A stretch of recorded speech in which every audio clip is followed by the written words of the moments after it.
이제 업무 대행 수당, 즉 겸직 수당의 액수도 얼마 안 됩니다. 많아야 월 20만 원 정도인데 그마저도 예산상의 문제나 행정 절차 미비로 제대로 지급이 안 되는 경우도 많은 것 같아요. 일은 2배로 해야 되는 상황인데요. 그러다 보니 대체로 이제 원래 본인의 업무 외에 추가 업무를 이제 수행하면서도 제대로 된 보상도 없이 묵묵히 견뎌야만 되는 게 현재 실정입니다.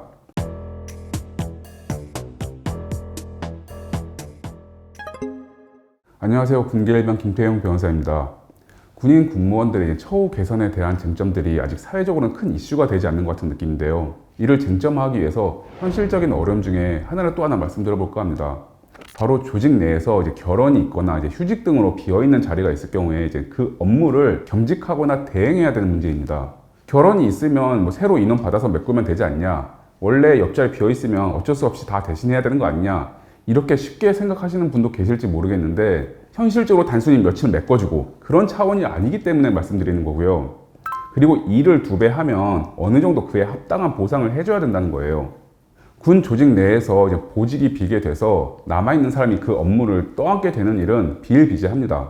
예를 들어 이제 부대 내 육아휴직을 간 간부가 생겼어요. 그러면 이제 해당 간부의 자리는 이제 일정 기간 공석이 되지만 그렇다고 그 업무가 없어지진 않습니다.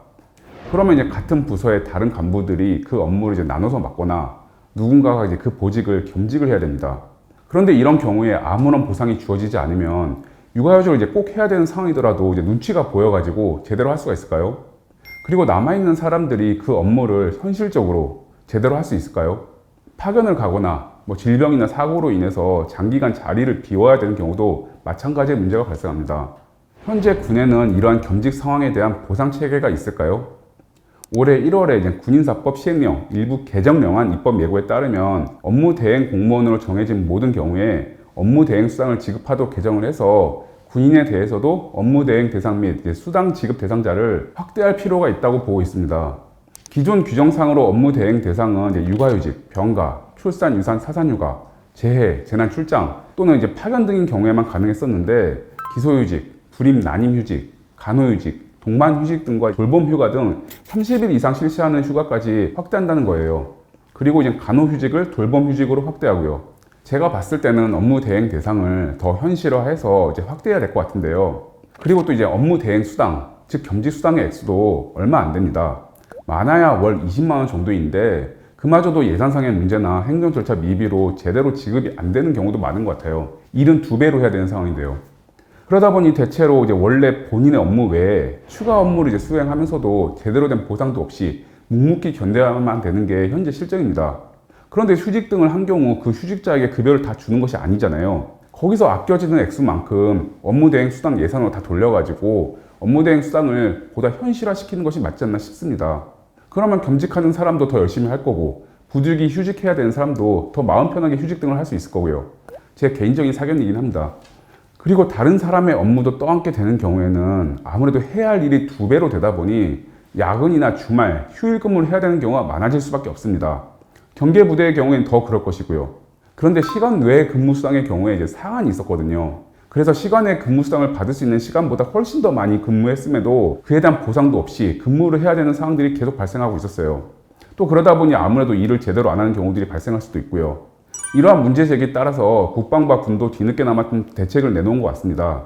최근 법령을 좀 개정을 했는데 시간의 근무 수당의 이제 상한을 좀 대폭 올리고 또 각 군별로 지정된 직위에 한해서 시간의 근무 수당 상한을 없애기도 하고 그러고 있거든요. 정부의 이러한 노력들은 그래도 사태의 심각성을 알고는 있구나, 이에 대해서 고민하고 대책을 내놓고는 있구나, 이렇게 평가해 줘야 될 것 같습니다. 그렇더라도 아직 겸직 업무에 대해서 개선을 해야 될 부분은 많이 남아 있습니다. 아까 말씀드린 것처럼 업무 대행의 대상, 업무 대행 수당에 대해서도 실질적인 개선책이 이제 마련이 돼야 될 거고요. 그렇지 않으면 이제 간부들의 피로 누적이 이제 사기 저하로 이어지고 장기적으로 이제 우수 인력의 이탈이 심해지거나 유입되지 않는 결과로 이어져가지고 결국 군의 질적 저하로 이어지게 될 겁니다. 직업 군인, 군무원들의 처우 개선에 대해서 제가 계속 말씀드리는 이유는 일반적으로 생각하시는 것보다 처우가 되게 안 좋아요. 많이 안 좋아요. 이에 대해서 뭐 직업 군인으로 안 가면 되지 않냐, 거기서 나오면 되지 않냐, 이렇게 생각을 해버리시면 그로 인한 결과는 결국 국민들이 다 떠안게 됩니다. 근데 다들 아시다시피 지금 우리나라는 휴전 상황이잖아요. 그리고 아무리 군이 현대화가 되고 뭐 무기들이 중요해졌고 그렇다고 하더라도 그걸 잘 운영하려면 결국 군인들의 질이 어느 정도 이상은 돼줘야 됩니다. 우수한 인력들이 산업이나 경제 쪽으로 가서 이제 경제 발전이 돼야 되는 것은 당연히 맞습니다. 다만 이제 군에도 어느 정도 수준 이상의 인력들이 꾸준히 들어와 줘야 된다는 겁니다. 그러려면 최소한의 유인책은 있어야죠. 정부에서도 이걸 모를 수가 없으니까 계속 고민을 하면서 조금씩이라도 대책을 내놓는 것 같아서 이제 좀 다행이고요. 업무 대행 수당, 겸직 수당도 제가 봤을 때는 꼭 개선이 필요한 부분입니다. 이 부분은 이제 사실 복지의 문제라기보다는 일한 것에 대한 정당한 대가, 이런 가장 기본적인 영역의 문제로 봐야 될 것 같고요.